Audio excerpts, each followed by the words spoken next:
пример за подражаване. Цигани обсъдиха болницата в Ихтиман през нощта на 1 срещу 2 юли. Около 100 мургави сънародници искаха сметка от сестрата Цецка. Фамилното име остана неизвестно, защо настанените за лечение 8 бебета посиняват и имат мистериозни гърчове. Циганите поискали алкохолна проба за сестрата и тя показала съдържание от 1,59 промила. Самата тя отговорила, че е съкратена и че вече не й пука. Спорно е доколко една медицинска сестра може да си позволи такова поведение, доколкото от нея все пак зависят човешки животи. Малцина от нас обаче в ситуация като нейната не биха ударили едно уиски, от утре си без работа, а под прозореца разгневени цигани ти държат сметка. Истината е грозна и нелицеприятна. До голяма степен заради ихтиманските цигани и заради повече от 600 000 техни събратя из цялата страна, сестрата Цецка остава без работа. Понеже циганин здравна осигуровка не плаща, обаче се лекува наравно с останалите граждани на държавата. Както наскоро ми каза кметът на Самоков Ангел Николов, ти да си видял циганин да идва в данъчното. В България официално живеят около 370 000 цигани, обаче техния брой според независими оценки, включително и на ЦРУ, приближава 1 милион.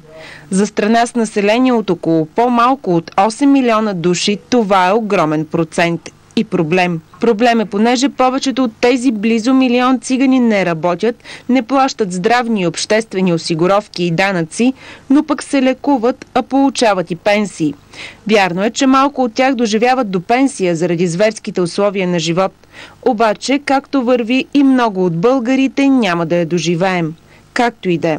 При 2,5 милиона пенсионери, 1 милион цигани и над половин милион държавни служители, които къде легално, къде полулегално не плащат здравни осигуровки, останалите не повече от 2 милиона и половина трябва да изработят пенсии и осигуровки за всички. За себе си, за децата си, за циганите и за децата им. Разбира се, че ще идва на нагорно.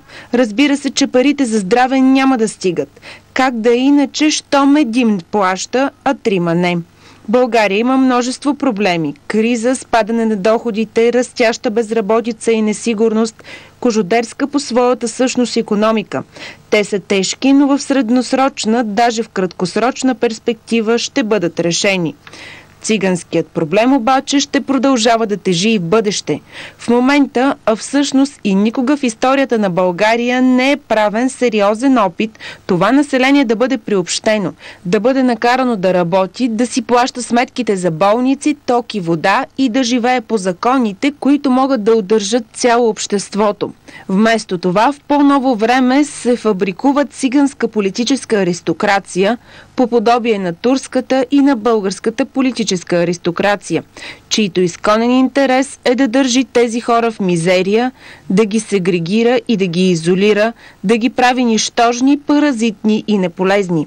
Дълго време тези проблеми бяха набутвани в килера и под килима, но кризата изостри нещата.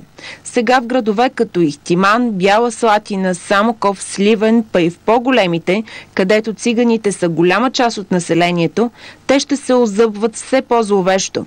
Фактът си е факт. В тези общини голяма част от хората не дават нищо, а получават както всички останали. Ако нещо не почне да се прави от сега, при тези темпове на нарастване на циганското население, картината ще стане типична не само за отделни части на страната, но и за цялата. Тогава циганите ще обсаждат болницата не само в Ихтиман, но и в цяла България. Само гледайте.